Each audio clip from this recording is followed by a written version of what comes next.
Olá, pessoal, tudo bom com vocês? Então, quero desejar uma boa semana, né?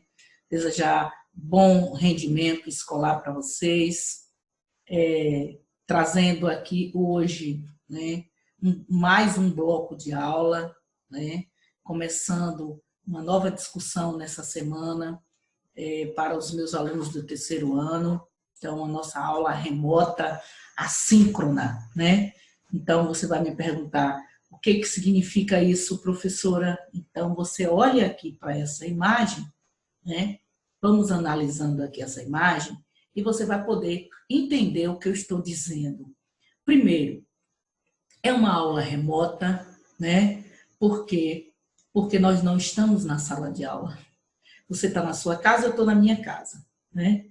Ela não é EAD, por quê? Porque o material que eu lhe entrego, né, nessa aula, que você vai receber um link, é um material que foi preparado pela professora da disciplina, no caso, eu, a professora de História. Ela é assíncrona, por quê? Porque não é em tempo real, né? Você recebe um link dessa videoaula e você vai assistir no horário da sua aula semanal, né? Você não vai assistir só a minha aula, você vai assistir várias outras aulas e você vai poder rever esse conteúdo quantas vezes você quiser, porque você tem isso gravado, tá bom? Então, por isso que ela é aula remota e assíncrona, certo? Então, vamos dar início à nossa aula e eu quero, nesse momento, né, que nós estamos vivendo, fazer uma fala rápida, né, acerca dessa situação que cada dia tem se agravado e que tem gerado, assim, uma apreensão, uma preocupação da parte de todos os segmentos, né, da sociedade e, por que não dizer, da família, né, da escola. Bom, então, imagine você, né, que em um dado momento, e vocês se recordam muito bem, isso no pátio da escola, quando a gente recebeu uma notícia, né? Um vírus tocou o dedo no meu planejamento de 2020. E agora, o que fazer? Essa é a pergunta que todos estão fazendo. Essa é a pergunta que todos gostariam de ter uma resposta pronta. Mas eu não quero lhe desanimar. Não há uma resposta pronta, né? Estamos fazendo junto, né? Estamos produzindo isso junto. Então, assim, eu como professora estou me adaptando. Estou transformando minha casa em um estúdio. Estou aprendendo a manusear as ferramentas tecnológicas. Estou me adequando, né? A minha rotina, ela alterou, porque eu estou trabalhando mais intensamente. Porque eu preciso, né, entregar semanalmente um material que seja digno dos meus alunos. Acredito que com vocês também não é diferente. Vocês mudaram a rotina, vocês precisam de uma agenda, né, de trabalho, cumprir essa agenda semanalmente. É uma agenda robusta, né? Por isso a gente precisa ter uma leveza no que estamos fazendo, para a gente não pirar, certo? Mudou a rotina da escola? Sim, você não está na escola, eu não estou na escola, nós temos lá os funcionários, né, trabalhando também de forma remota. Mudou a rotina da sua família, porque você está em casa e você está dividindo, né, as ferramentas tecnológicas com a família, né? Seu pai, sua mãe modificou rotina porque também precisa se isolar. A gente precisa atender às solicitações das autoridades, né? Fique em casa, se cuide, não pense que é uma coisa leve, porque esse vírus aqui, que entrou de mansinho e está penetrando de forma letal na sociedade, no país, né, no mundo, na nossa cidade, no nosso estado, enfim, no planeta Terra. né? Então, ele está fazendo um arraso, é uma ação avassaladora. Não brinque, é sério. Então, por favor, mantenha-se, como é que diz, atento, seja atento a todas as orientações e não seja uma pessoa boba de não cumprir essas orientações, tá bom? Ah, é coisa pequena, não é pequena, é letal. É letal e o que mais nos assusta é que a nossa cidade, o nosso estado, o nosso país não tem infraestrutura para dar conta de um número enorme de pessoas afetadas, ok? Então, esse é o meu recado para você. Não faça aquilo que está fora do plano e da orientação, né, das autoridades da área da saúde. Bom, vamos trabalhar hoje 3 temas.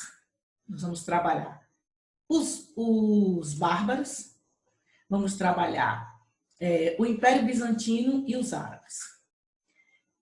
Por que nós vamos estar trabalhando com esses três grupos, essas 3 civilizações?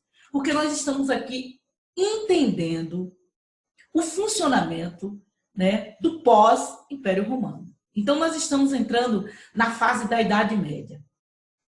E a gente precisa saber, de forma simultânea, o que está acontecendo em cada um desses espaços. E o que relação nós podemos estabelecer entre eles.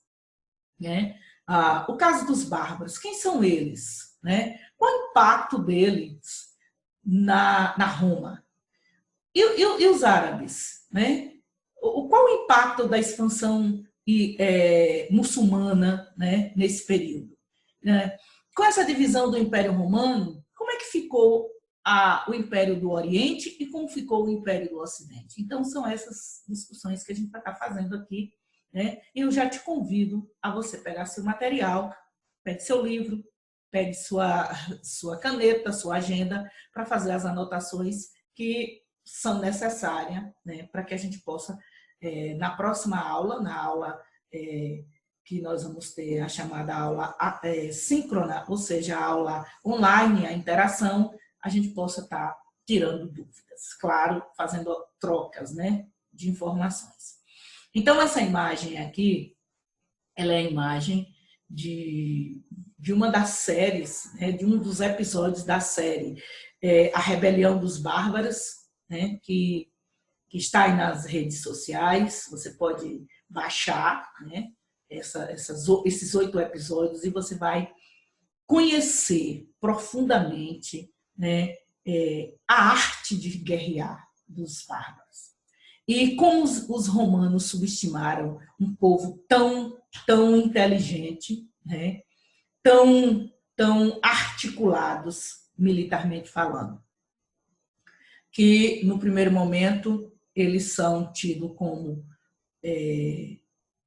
povos inferiores, mas no segundo momento eles entram de forma avassaladora para arrebentar com o Império, né, Império Romano. Então, assim, 700 anos de luta dos bárbaros para alcançar a liberdade contra os romanos. Então, de geração a geração, eles tiveram esse sentimento que latejaram, que pulsaram, né, que motivaram eles a viverem, né? A cada geração, eles não perdiam a esperança de um dia tomar toda a Roma, certo?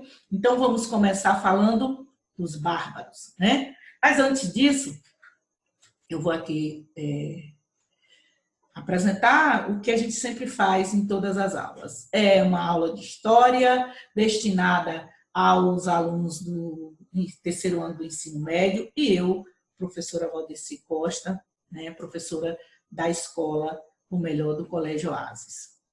O conteúdo de hoje você vai encontrar lá na aula 11, né, História 1, Idade Média, 476 a 1453, mas a gente está na fase de transição, vamos estar discutindo aqui germânicos, bizantinos e árabes. Germânicos são os bárbaros, né? Então, muitos povos com essas denominações. As habilidades para a aula de hoje: formas de organização social, movimentos sociais, pensamentos políticos e ação do Estado.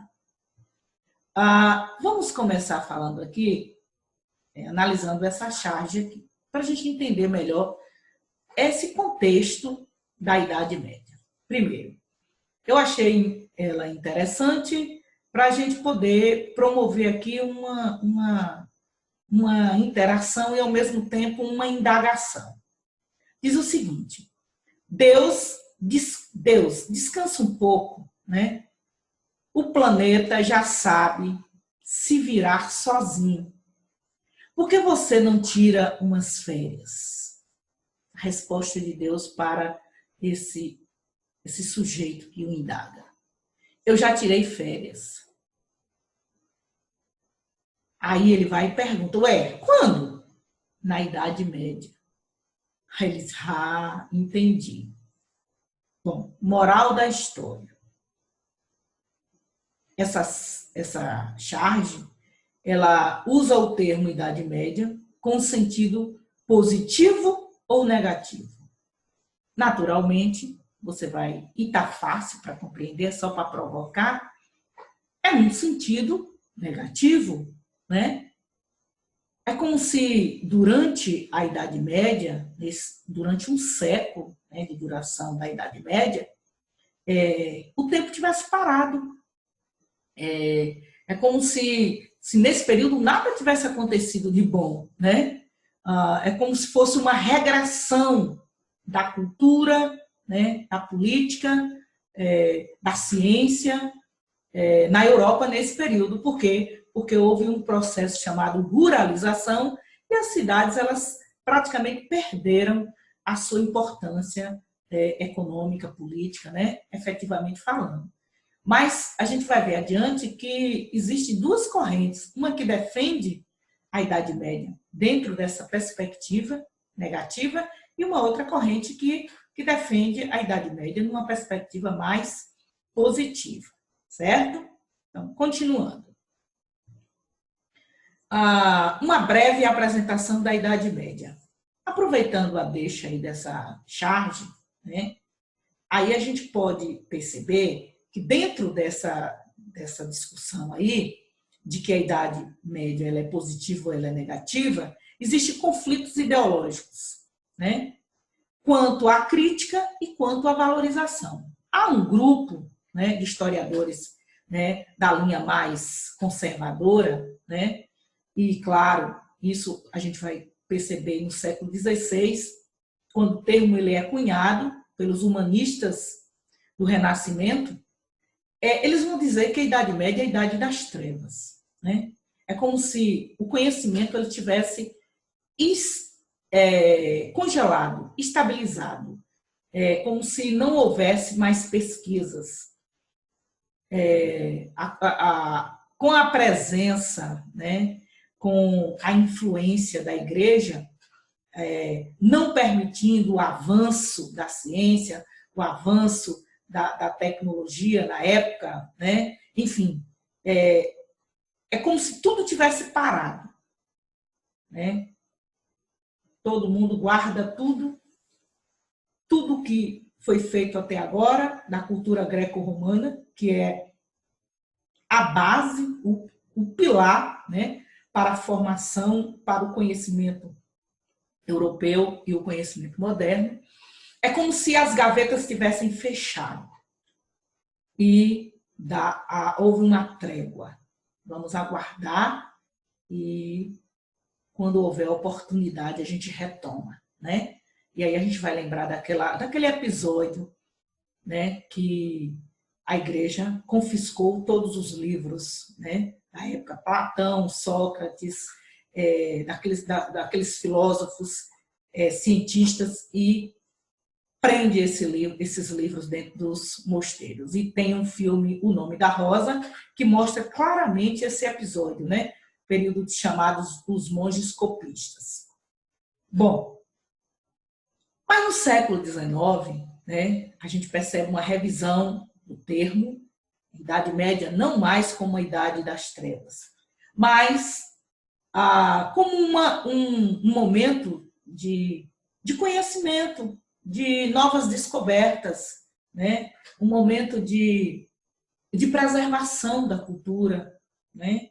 Um momento de estudo, né? Mesmo que mais fechado, mas também de um momento de estudo. E quem vai defender essa corrente, na verdade, são os historiadores que defendem a chamada Escola dos Anais, né? Inclusive, a gente já estudou essas correntes ideológicas, né?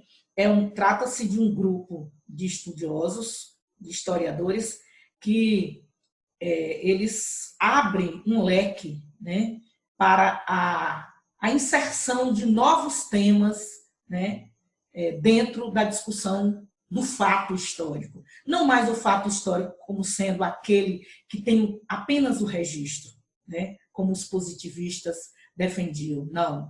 Uma história, a história das mentalidades, uma história mais aberta, uma história do pobre, uma história da prostituta, do mendigo, né, do negro, do homossexual, enfim, uma história das minorias étnicas. Então, essa visão, uma visão mais moderna, mas isso só vai acontecer no século XIX.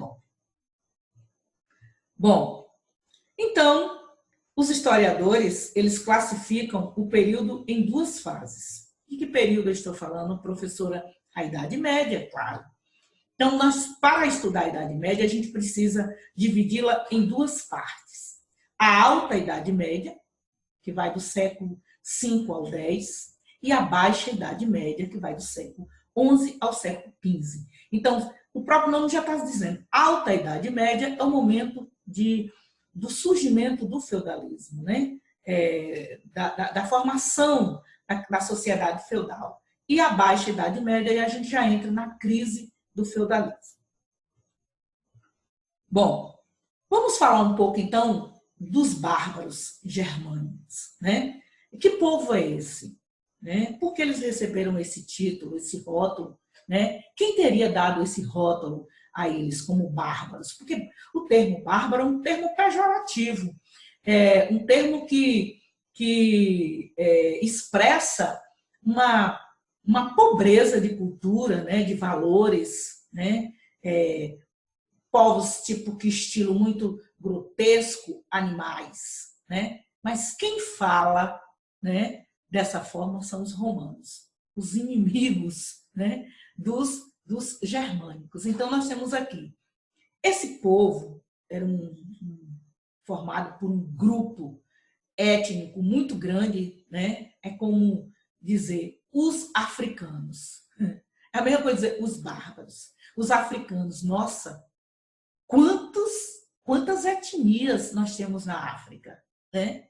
E a mesma coisa quando eu digo os bárbaros. Quantas etnias, quantos clãs, quantas tribos formavam esse pacote, esse conjunto dos bárbaros.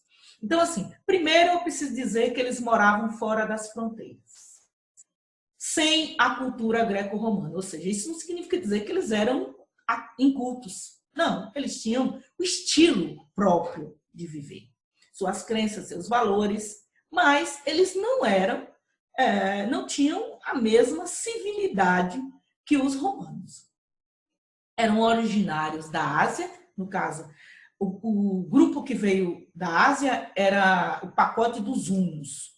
No leste europeu, os eslavos. E no norte da Europa, os germânicos. Então, nós temos aí várias etnias, vários clãs, né? Várias tribos que formam o pacote conhecido pelos romanos como os bárbaros. Bom, os germanos, principal grupo, suevos, lombardos, teutônicos, francos, godos, visigodos, ostrogodos, vândalos, burgúnios, anglo-saxões e muito mais. Se você quiser saber, é uma lista enorme, né, desses povos. Eles formavam reinos instáveis de curta duração, né? O que significa? Significa dizer que eles não tinham Estado, como nós tínhamos em outras civilizações, no caso dos romanos, né? Que teve uma monarquia, depois uma república, depois o império. Não. Eles não tinham reinos instáveis, portanto, o poder político estava preso nas mãos dos líderes guerreiros. E é interessante, eles eram rivais entre si, disputavam os territórios entre eles mesmos. Então, fazendo menção também à África, a gente tinha também as tribos africanas e elas eram rivais, elas disputavam, tanto é que confiscavam os inimigos e transformavam em escravos, no mesmo modelo que foi adotado aí. Tem uma característica marcante desse povo, né? A guerra. A guerra para eles era a base da sobrevivência. A guerra para eles era o meio pelo qual eles conquistavam todos os seus direitos, as suas vantagens, né, territórios, e que garantia a sobrevivência deles, né, nesses espaços. Então, eles estavam divididos em tribos e submetidos à autoridade de chefes guerreiros. E essa relação deles era baseada numa relação de fidelidade, né?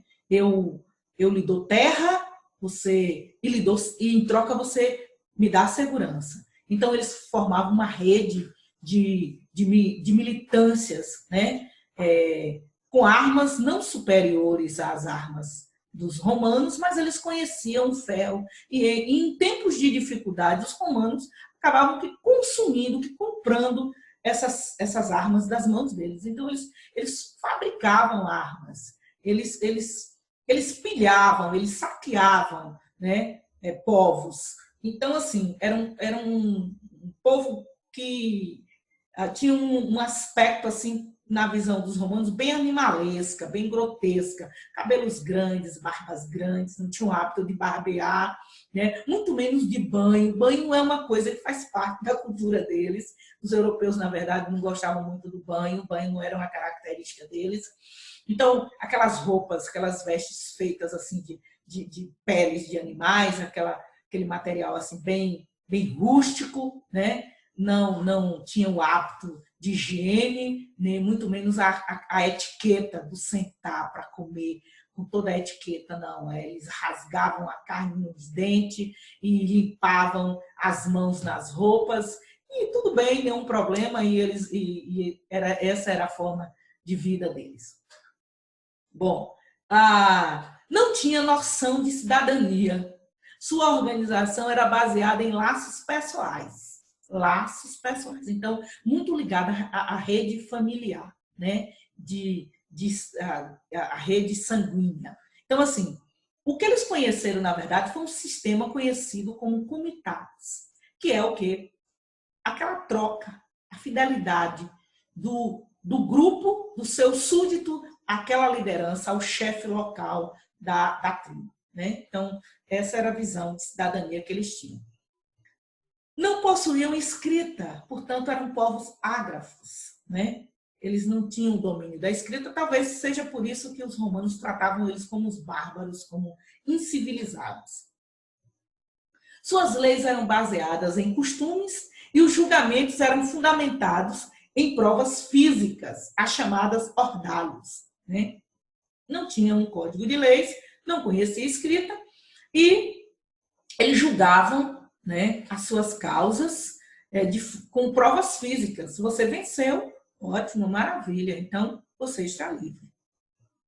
Cultuavam vários deuses, eles eram politeístas. Então, tem dois deuses assim, que é até conhecido, né? Que já é uma cultura de filmes, né? De desenhos animados, que é o deus Odin, pai dos deuses, e Thor, o deus do trovão.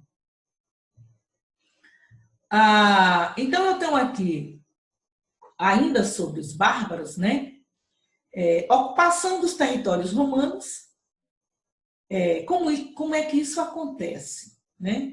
De que forma os bárbaros entraram, né? Dominaram as fronteiras romanas? Primeira onda de migrações, ela ocorre de forma pacífica, né? Ou seja, elas são consentidas pelo Império. Eles entram com prestação de serviço, em troca recebem terras, então eles vão Depois que eles estão lá dentro, aí eles acabam que conhecendo toda a fragilidade dos romanos, conhecendo a cultura e acaba que fazendo parte até do exército. Então, eles, nessa entrada pacífica, para eles é vantagem, porque eles acabam que provando, né, da cultura romana. Um outro momento, isso lá por volta do século IV, que é o que coincide, na verdade, com a crise do Império Romano, né, que é o que vai, né, na verdade, derrubar o Império Romano, essas invasões elas não são mais pacíficas. Elas são invasões e elas são estimuladas por um grupo desses povos que foram os hunos, que os hunos acabam que influenciando todos os outros grupos de várias etnias, mas formando o pacote dos bárbaros.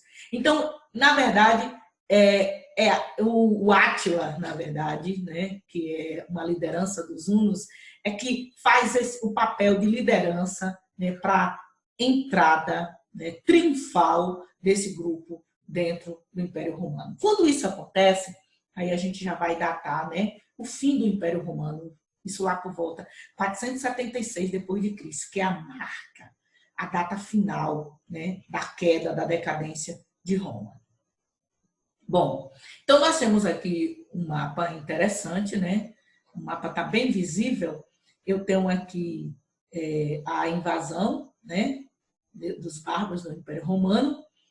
Eu tenho aqui as rotas, né, deles.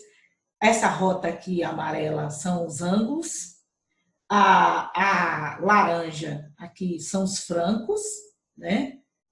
Essa vermelha são os godos, a lilás são os visigodos, a rosé, né, um rosa meio que lilás, os ostrogodos, o verde, os hunos e, por último, aqui os vândalos. Então, só aqui, né, nós temos 1, 2, 3, 4, 5, 6, 7 grupos de povos, todos estrategicamente cercando as fronteiras do Império Romano e encurralando os romanos. Verdadeiramente não havia chance de sobrevivência, né? E o resultado é o que todo mundo sabe: queda do Império Romano. Bom, para explicar então agora o que acontece, né, nesse território que foi invadido pelos bárbaros, eu produzi aqui, eu elaborei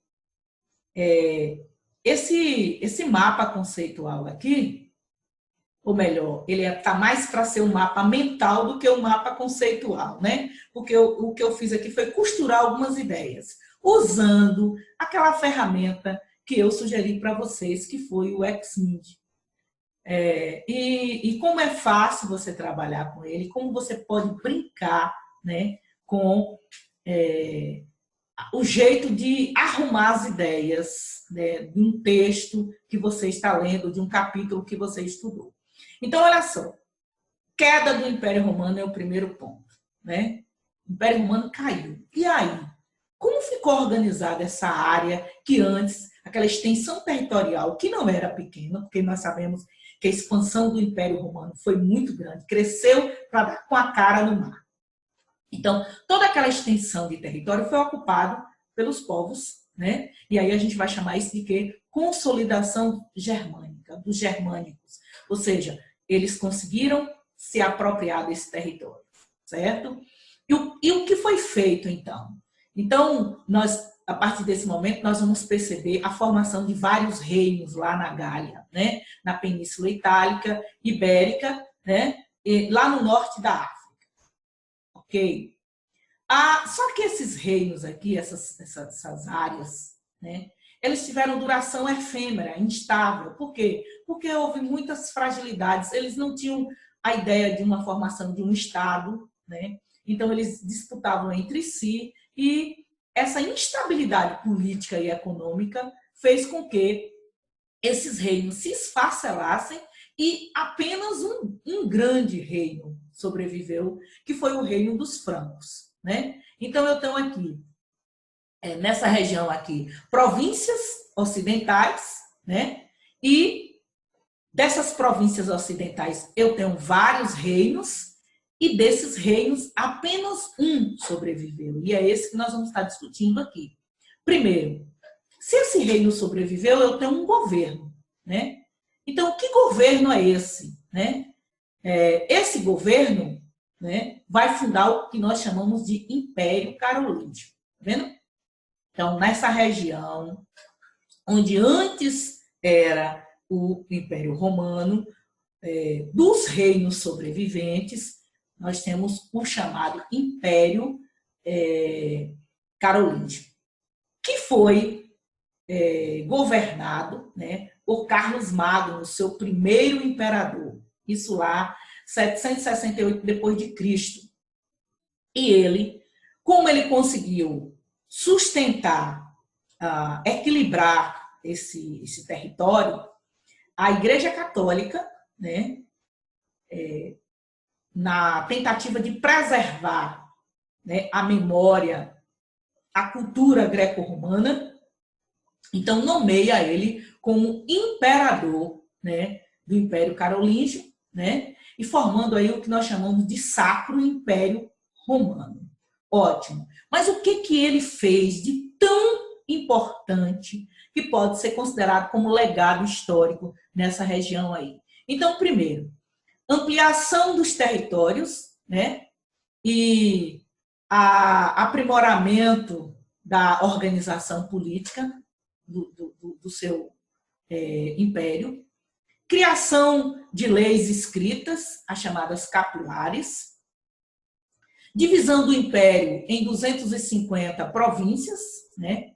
Essas províncias sendo administradas por clérigos, por nobres, né? Para facilitar a administração, porque a área era uma área muito grande. Bom, tudo isso aqui, esse pacote de mudança, esse pacote de inovações dentro dessa organização aqui, vai receber o nome de Renascimento Cultural Carolíngio. Por quê? Porque ele vai fundar universidades, escolas, ele vai trazer especialistas para investir na educação nessa área. Então, assim, vai ser um modelo extraordinário, é como se estivesse ressuscitando o espírito romano nessa região aqui, claro, apoiado pela igreja. Então, isso vai estimular, né, as artes e o ensino da cultura clássica. Quando eu falo em cultura clássica, pessoal, eu estou falando de quem? Eu estou rememorando aqui a cultura greco-romana, que é a base, né, que foi preservada nesses espaços aqui. Bom, aí nós temos aqui, em 814, a morte de Carlos Magno. Carlos Magno morre, quem vai ocupar o trono? Então, eu tenho aqui Luís o Piedoso, né, que foi o sucessor de Carlos Magno e que, na verdade, ele vai ocupar esse território, ele vai dar continuidade ao governo de Carlos Magno. Só que, com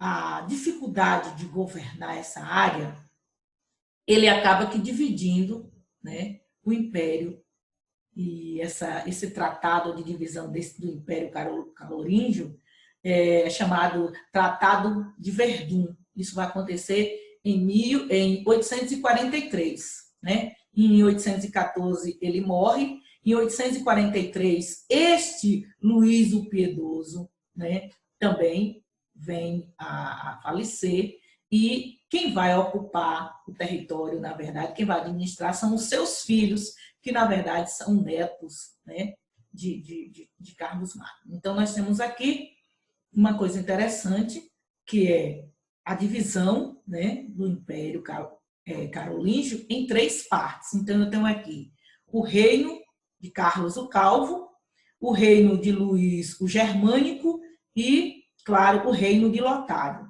Só que eles não conseguem, né, uma unidade política uma unidade no sistema de governar e acaba aqui cometendo uma série de erros e essas áreas elas vão ficar vulneráveis, propícia a novas invasões, né? E aí nós vamos ter aqui no século IX, nós vamos ter o processo de ruralização da sociedade, né? Esse processo de ruralização ele vai ser culminado por vários povos. Nós temos aqui a presença dos Mágeres, nós temos a presença dos Vikings, nós temos a presença dos eslavos e temos a presença dos muçulmanos, né, que são conhecidos na história como piratas sarracenos, né?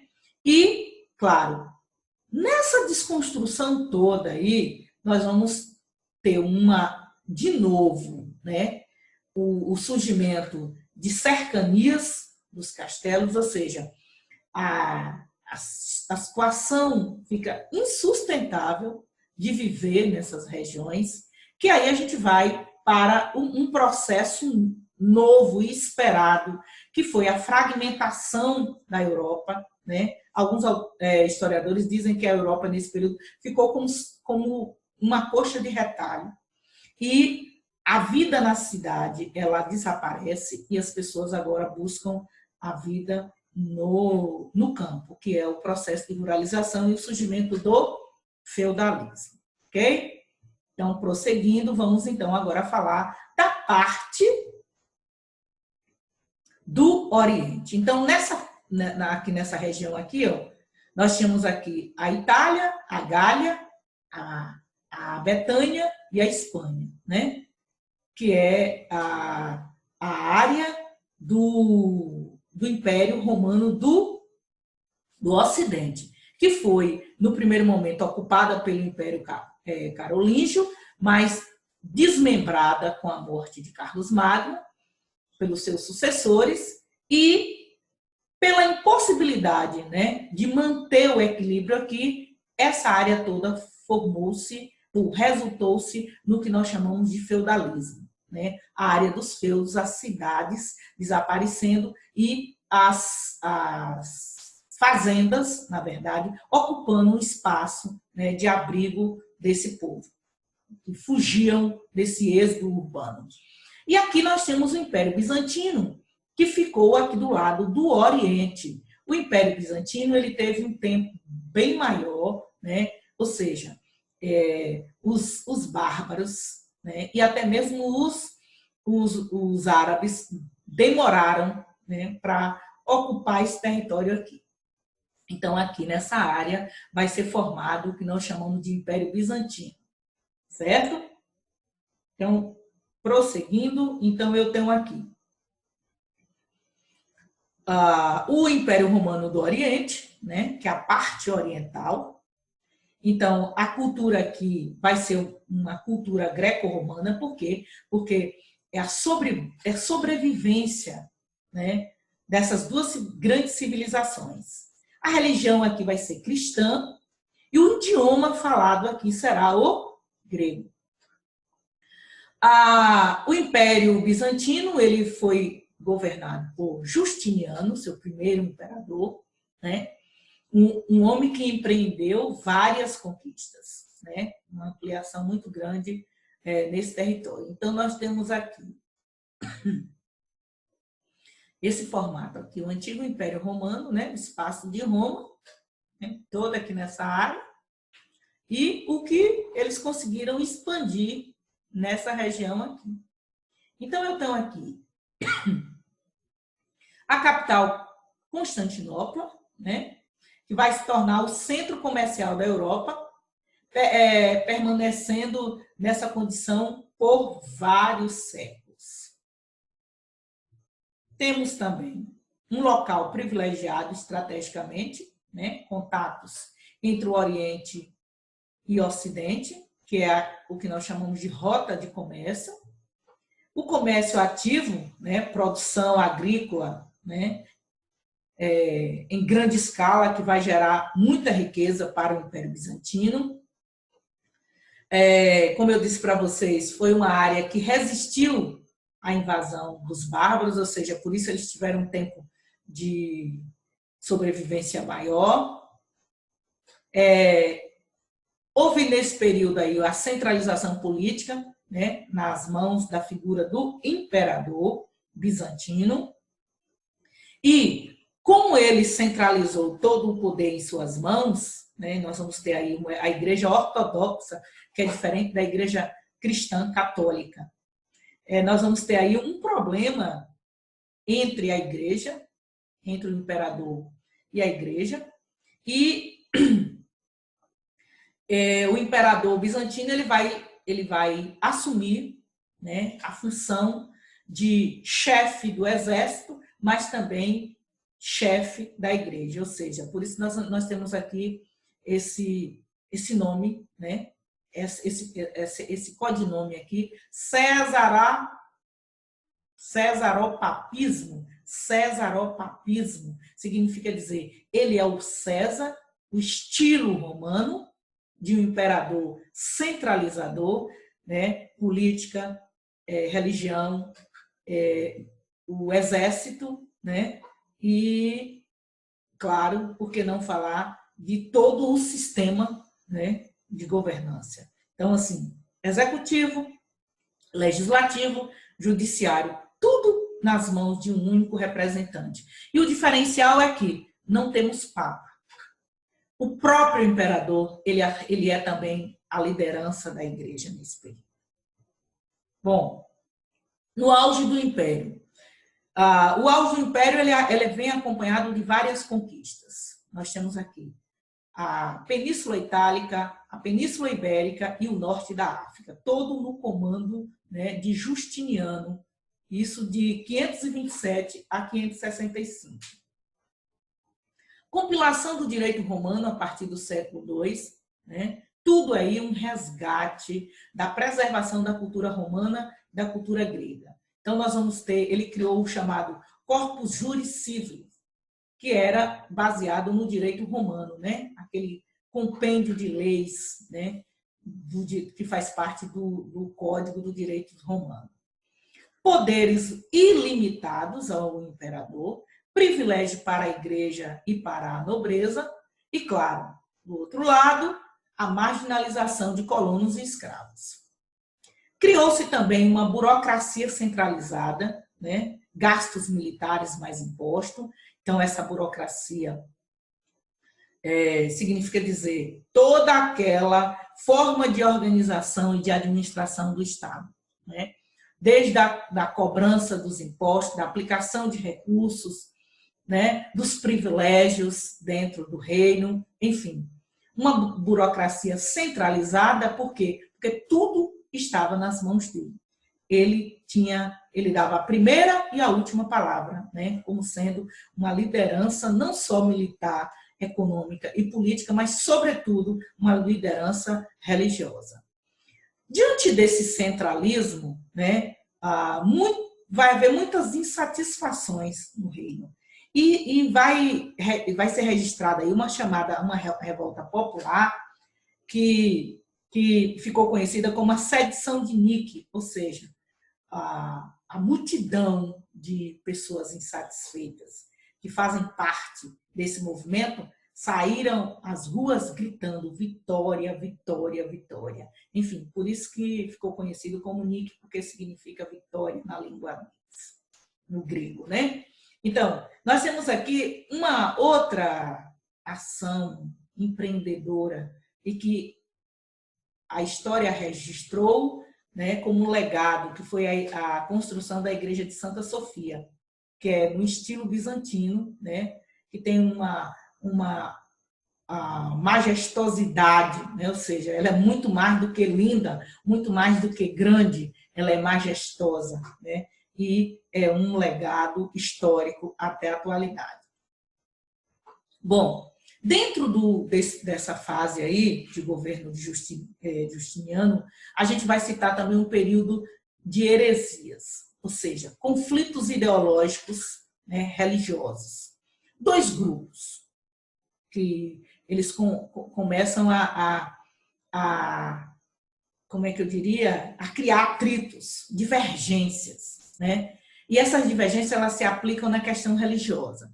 Primeiro, os monofiscistas que defendiam a negação da Santíssima Trindade, ou seja, Cristo era apenas uma natureza divina, né? Não havia a Trindade, tipo Pai, Filho e Espírito Santo. E os iconoclastas, né, que defendiam o culto a um único Deus, ou seja, eles não defendiam o politeísmo, a ideia de crenças em ídolos, em santos.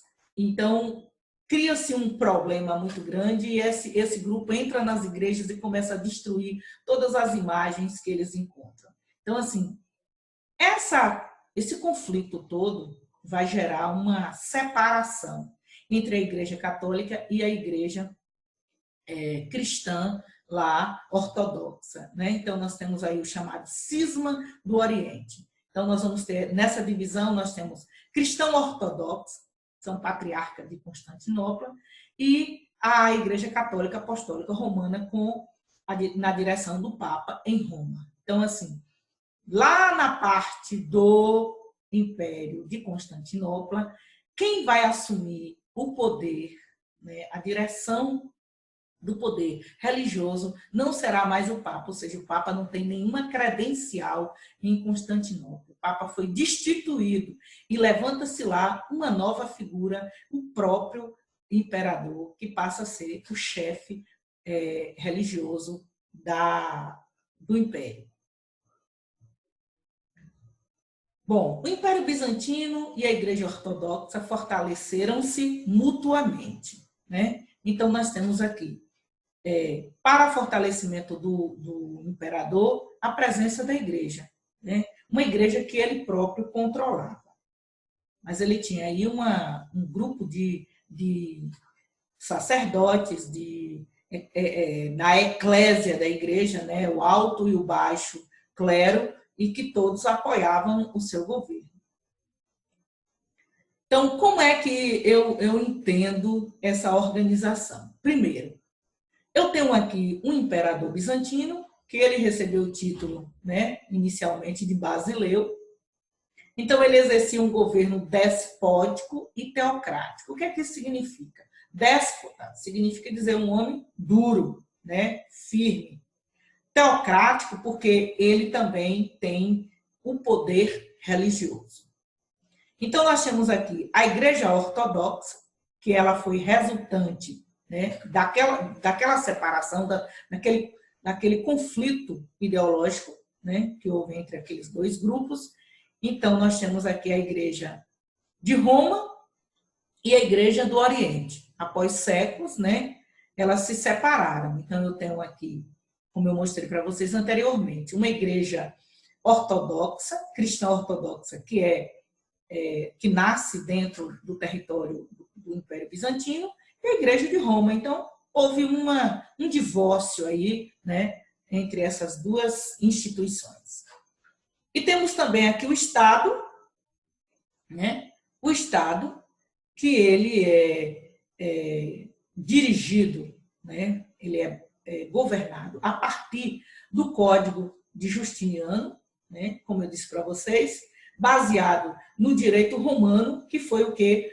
Foi uma revisão e uma preservação do corpus juris, né, que é uma espécie de sistema de leis, né, do Estado moderno. Enfim, a nossa sociedade também ela bebe na fonte, né, do Código de corpus juris, ou seja, do direito romano. Bom, crise e queda do Império Bizantino.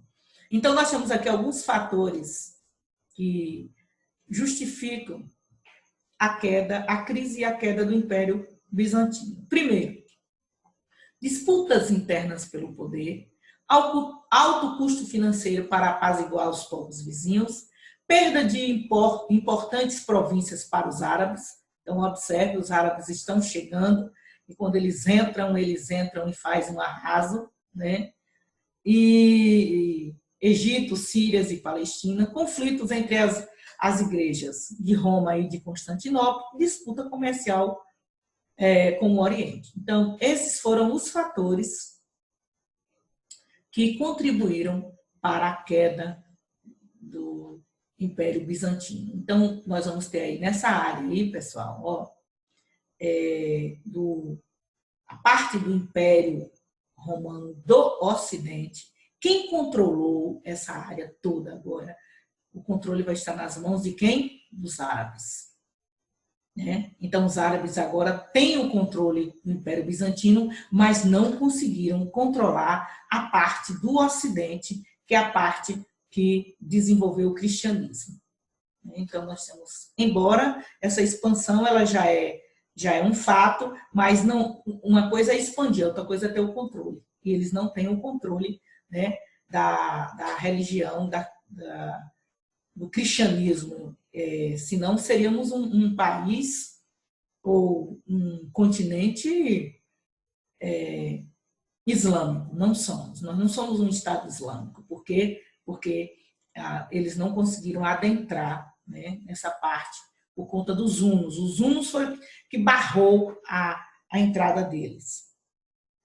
E claro, e depois uma sequência de esforços, né, de outros povos. Bom, então eu tenho aqui no século VII ao século VIII invasões de bárbaros e árabes, né, como um fator. No século XIII, o alvo das cruzadas. Em 1453, né, nós temos aí os turcos otomanos, né, oficialmente ocupando esse território, e aí a gente vai ter aí o fim da Idade Média e o início da Idade Moderna. Mas até então a gente vai estar estudando ainda a alta e a baixa Idade Média para que a gente chegue nesse período. Bom, vamos falar do último grupo, né, que foi selecionado para essa aula, os árabes, né, o islamismo, uma imagem importante que faz parte da cultura deles, que é a oração, né?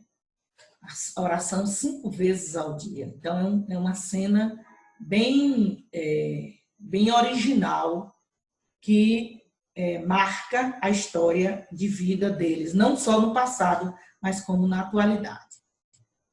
Então, o mundo árabe. Primeiro, a pergunta que né? O que é ser árabe? Significa o quê? Pertencer ao mesmo grupo étnico, não é isso? Então, assim, ser árabe não é ser um terrorista, né? Nem todo árabe é um terrorista. Então, o fato de ser árabe significa dizer, não, faz parte do mesmo tronco étnico e habita no mesmo espaço geográfico. Então, nesse caso aqui é o Oriente Médio e a África setentrional. Ser muçulmano significa dizer ser adepto do islamismo, né? E o islamismo define, ou melhor, deriva do conceito chamado muslim, que significa submissão, né? Submissão ao Deus Alá. Então, nós temos aqui, ser árabe é descender de um mesmo grupo étnico. Ser muçulmano significa dizer estar submetido ou submisso ao Islã e a Deus Alá. Bom, e o que é o islamismo? O termo deriva do árabe Islã, que significa submissão a Deus. Então, assim, é bom que a gente tenha essa clara divisão para não fazer confusão, né? Árabe, muçulmano, né? Islâmico, certo? Árabe, muçulmano, islâmico. Bom, então eu tenho aqui o mapa que mostra claramente a ocupação do território, a localização geográfica desse desses grupos. Eu tenho aqui, por exemplo, os limites, né? Ao norte, eu tenho a Palestina, ao sul, o Oceano Índico, a leste, o Golfo Pérsico e a oeste, o Mar Vermelho. As condições geográficas aqui, claramente no mapa, a gente pode perceber que toda essa parte aqui, laranja, né, é formada pelo deserto, 80% do território, né, é deserto, e apenas 20% do território é a parte que a gente chama de Arábia Feliz, né? Que é uma denominação dada porque é uma área de grande influência, de uma ocupação muito grande, porque a área é fértil, né? E é uma área que está bem estrategicamente localizada. Então, nós temos aqui, nesse espaço todo, mais de 360 tribos de origem semita, certo? Semita vem da origem base dos hebreus, dos judeus. Bom, eu tenho aqui a cidade de Meca e do outro lado eu tenho a cidade de Medina. Meca e Medina, dois espaços extremamente importantes que têm uma ligação forte, né, com a história do povo árabe, ou seja, da Península Arábica. Bom, Arábia pré-islâmica. Arábia pré-islâmica significa dizer Arábia antes da expansão e do nascimento, do surgimento do islamismo. Então, assim, teoricamente, né, essa civilização ela estava organizada em dois blocos. Como vocês viram lá no mapa, 80% é deserto, 20% é a área litorânea, né? Que a gente chama litoral. Por quê? Porque está às margens lá do oceano, né? Então, nós temos aqui os povos do deserto, eles estavam organizados em tribos e clãs, eram seminômades, viviam em torno dos oásis, sua principal atividade era a criação de ovelhas, cabras e camelos, viviam, né, dos saques e pilhagens, ou seja, saques e pilhagens podem ser considerados como uma profissão, certo? Como algo que traria retorno para eles, porque era uma prática do cotidiano deles. Bom, entre eles não havia uma unidade política. Por quê? Porque eles eram governados por clãs, né? Por líderes, uma liderança patriarcal, um chefe, né? Um patriarca. No litoral, nós temos também tribos e clãs, mas esses eram sedentários, eles desenvolveram várias práticas urbanas até criar o surgimento dessas duas cidades, que é Meca e a tribo. Nesse espaço aí, eles viviam da atividade comercial. Então, a gente sabe que entre os árabes havia chamadas caravanas, né, de produtos, e eu não posso deixar de sinalizar aqui que os árabes eles tiveram contato com vários povos da África, né, da Europa, e a atividade principal deles era a atividade comercial, né? Então, eles faziam isso nas rotas comerciais, né? Nas caravanas, eles tanto vendiam como compravam produtos. Então, eu tenho aqui um pouco, né, da breve história de Maomé, né? Isso vocês podem pesquisar mais, né? Que o nosso livro ele é bem sucinto, porque a gente faz revisão. Então, olha só, tudo começa em 570, com o nascimento de Maomé, em Meca, né? Maomé, ele ficou órfão, né? Ele foi criado por um tio. Esse tio ele era um sacerdote, né, da antiga religião politeísta dos árabes, e a profissão dele era comércio, né? Então, ele fazia o comércio de Meca a Jerusalém. Nesse percurso do comércio de Meca a Jerusalém, ele teve contato, né, com duas grandes religiões monoteístas, que foram o cristianismo e o judaísmo. A partir de então, ele começa a ser influenciado por essas ideologias e ele começa a pensar, né, acerca do culto, da modalidade de culto.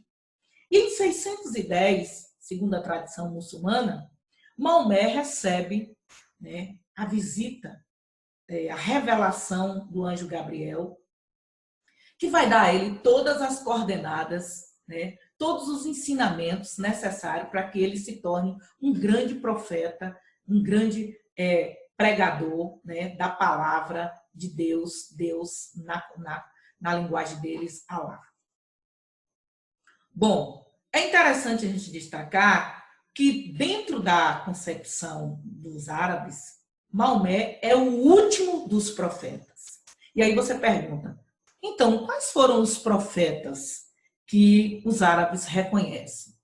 Apesar deles não fazerem aliança com os cristãos, por uma questão cultural, né, centenária, mas eles reconhecem, primeiro, eles reconhecem Abraão, né, e a gente não pode esquecer que a linhagem de Ismael, o filho bastardo de Abraão, é que deu origem aos árabes, porque Ismael descende de Agar, uma egípcia, uma escrava egípcia, né? E os hebreus, os judeus, descendem da linhagem de Isaac, o filho da promessa. Depois de Abraão, eles reconhecem Moisés como sendo um profeta, reconhecem Jesus como um profeta.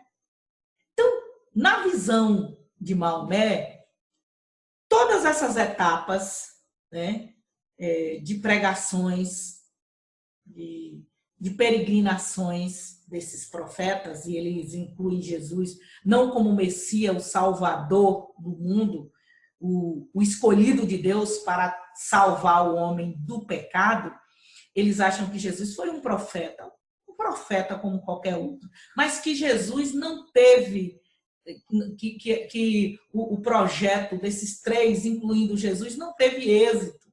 Portanto, o que ele diz? Não, eu sou o profeta. Deus me escolheu, né? Eu recebi a visita do anjo Gabriel e Deus me deu todas as coordenadas, me habilitou, me capacitou para que eu levasse a mensagem de salvação ao maior número de pessoas, ao mundo inteiro. Então, toda agora a política é que o mundo se converta ao islamismo. Bom, mas isso vai ter um impacto muito forte dentro da civilização árabe. Por quê? Porque a cidade de Meca, ela era o centro religioso, né, pagão, de culto aos ídolos, mas eles iam cultuar, mas eles iam também fazer comércio. E se de repente todos os árabes se convertessem ao islamismo, essas viagens de comércio, essas peregrinações a Meca, elas iam desaparecer. Portanto, em 622, Maomé sofreu uma perseguição muito grande, né? Teve membros da sua família morta por pessoas radicais que não admitiam esse tipo de pensamento, né? A história conta que Maomé, ele casou com uma viúva muito rica, né? E quando ele se converte ao islamismo, toda a sua casa se converte, e ele teve um episódio que a sua sogra morreu apedrejada na rua por conta de que ela teria se convertido ao islamismo. Então, assim, diante desse quadro de perseguição, ele foge, né, de Meca para a cidade de Yatrib. Esse episódio ficou conhecido como a Hégira, né? E esse episódio, ele é um divisor de águas. É o momento inicial da história do Islã. É o momento inicial do calendário muçulmano, né? Então, você pega 2020 menos 622 é o ano que eles se encontram. Aí você faz uma outra coisa. Como o calendário deles é lunar, então, a cada ano eles perdem 10 dias no ano. Então, assim, isso não vem ao caso, não nos interessa, não é relevante, mas é só para a gente ter uma ideia. Que o calendário está associado à fé, né, do povo, às suas crenças. Bom, então ele sai de Meca e ele vai morar em Atreu. Bom, de 623 a 632, Maomé, todo o trabalho dele é de unificação das tribos, em torno dessa crença de um Deus único, né, de Alá, e todo o esforço para a expansão dessa fé. E você pode dizer que ainda hoje eles não pararam, né? A meta deles é que o mundo inteiro se renda ao Islã, na verdade, né? Eles odeiam os cristãos e eles querem, na verdade, expandir a sua crença. Então, a religião, depois do cristianismo, ela é a religião maior do mundo, né? Bom, a doutrina, vamos falar um pouco dessa doutrina. A doutrina deles está baseada na filosofia do Alcorão. O Alcorão é para os árabes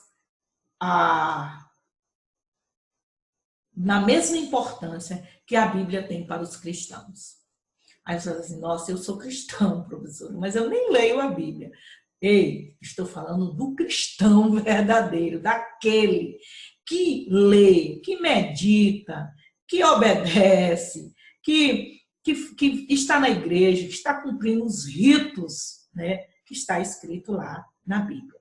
E que conhece também esse livro, né? Porque nós temos vários cristãos que não vão à igreja, não lê a Bíblia, né? São cristãos de nome. Não é o caso deles, eles são fervorosos, eles são fiéis à doutrina do que está escrito no Alcorão. Então, assim, nós temos dois livros, na verdade. Nós temos o Alcorão e temos a Suna. O Alcorão é a palavra de Deus, né, revelada a Maomé pelo anjo Gabriel. Suas normas, né, são utilizadas para a organização de um Estado teocrático muçulmano. Ainda hoje, eles disputam, tem duas correntes de povos lá, os sunitas e os xiitas, né, e eles acabam que debatendo justamente nisso. Quem deve governar são os descendentes legítimos de Maomé ou qualquer pessoa pode assumir a liderança, né, dentro do mundo árabe? Porque o líder religioso, ele é também um líder político. Eles não conseguem separar. Então, ainda hoje, lá existe uma teocracia, né? Bom, outro livro é a Suna. Na verdade, não é uma doutrina, são textos, né, sobre a vida de Maomé, seus ensinamentos, e é uma espécie de manual, né, que serve para a conduta dos muçulmanos, a questão da ética, da família, né, do modelo de família, do estilo de vida, né, do relacionamento dele com as pessoas da época, enfim. Você precisa conhecer a história de Maomé, você precisa conhecer o modelo de vida para você se espelhar, né, nesse modo de vida e ser um servo fiel, bem-sucedido. Bom, e a Suna originou o nome de um dos grupos, né, os sunitas, né, dentro do mundo árabe. Bom, eu tenho aqui essa imagem que eu coloquei só para a gente fazer uma análise assim breve, né, e para mostrar para vocês que o islamismo é uma religião, e essa religião ela tem um fundamento, né, cristão, judaico. Eles creem em um único Deus, portanto, o Deus das três religiões é o mesmo, né? Nós temos aqui, para os árabes, nós temos aqui Alá, para os judeus nós temos Yahvé, e para os cristãos nós temos o Deus único e verdadeiro, o Todo-Poderoso Soberano, né? E há uma diferença muito grande aqui no entendimento. Primeiro, para os cristãos, nós temos um Deus que é trino, Pai, Filho e Espírito Santo. Nós temos Jesus, Filho de Deus, que se fez homem e que habitou no mundo, né, durante 33 anos e que veio para salvar a humanidade. Morreu no terceiro dia, morreu e no terceiro dia ressuscitou, né? Está sentada na destra ao lado do Pai e virá pela segunda vez. Para os judeus, Deus é Yahvé, Jesus não veio, eles ainda aguardam a vinda do Messias.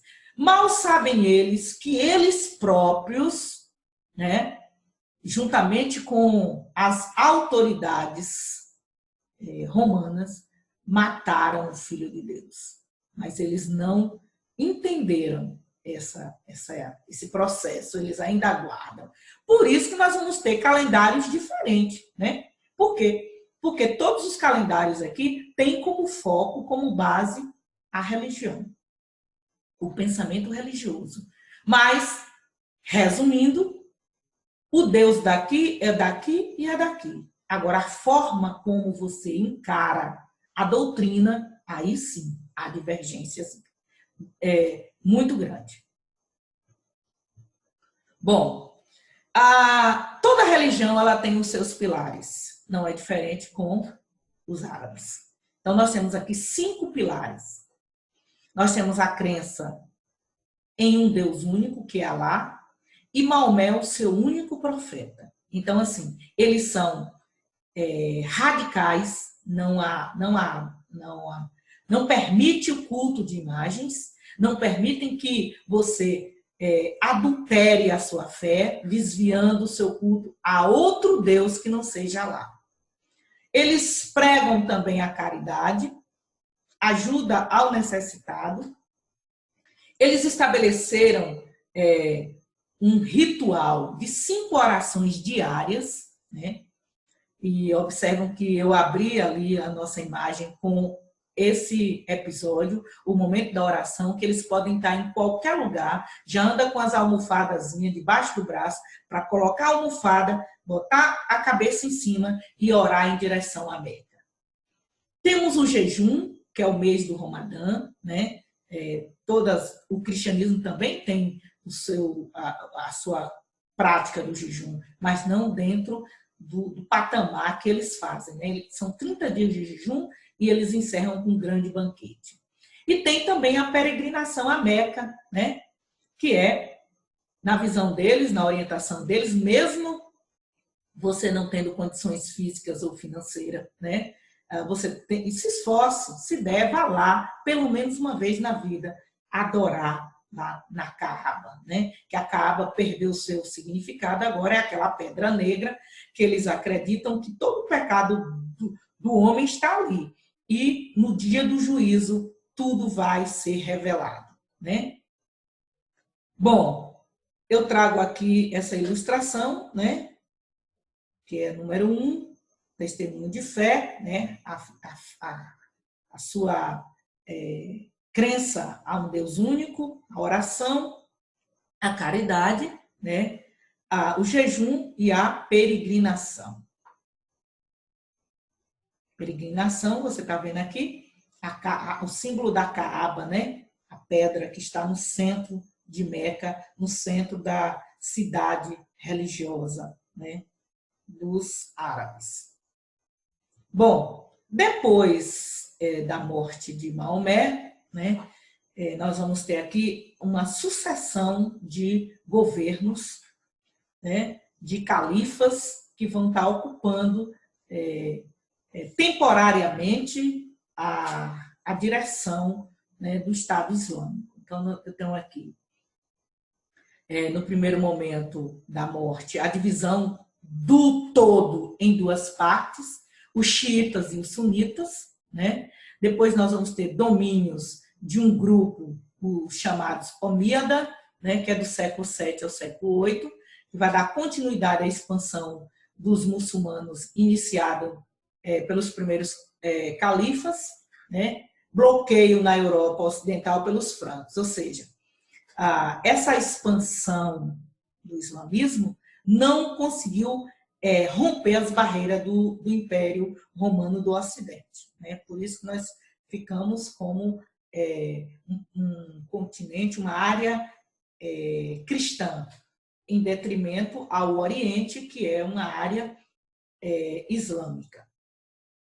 Depois nós vamos ter o domínio de Abássida, que acontece do século VIII ao século XIII, né? Nesse período nós vamos ter várias contradições. Nós vamos ter prosperidade e paz, depois a gente vai ter enfraquecimentos e ataques do Império Mongol, e depois, por último, o domínio otomano, que é do século XIII ao século XIX, que é um período mais aberto de tolerância religiosa, prosperidade comercial e forte poder bélico. E aí, até a atualidade, né? Bom, só para memorizar aqui, nós temos ainda hoje, né, essa divisão claramente lá no mundo árabe, os sunitas e os xiitas. Os sunitas, 90% é formado de sunitas e 10% de xiitas. Observe que há uma disparidade muito grande aí em número, né, da população. Então, quem são os sunitas? Originalmente, tinha uma interpretação mais flexível dos textos sagrados e ação política e religiosa. Era mais conciliatória e pragmática. Para os sunitas, não é preciso descender de Maomé para ser califa. Já para os xiitas, para que você ocupe o cargo, que é um cargo mais alto, né, dentro do mundo árabe, você terá que ter linhagem de Maomé, né? Então, eles são rígidos e eles acreditam que essas lideranças elas precisam dar continuidade à herança familiar e cultural de Maomé.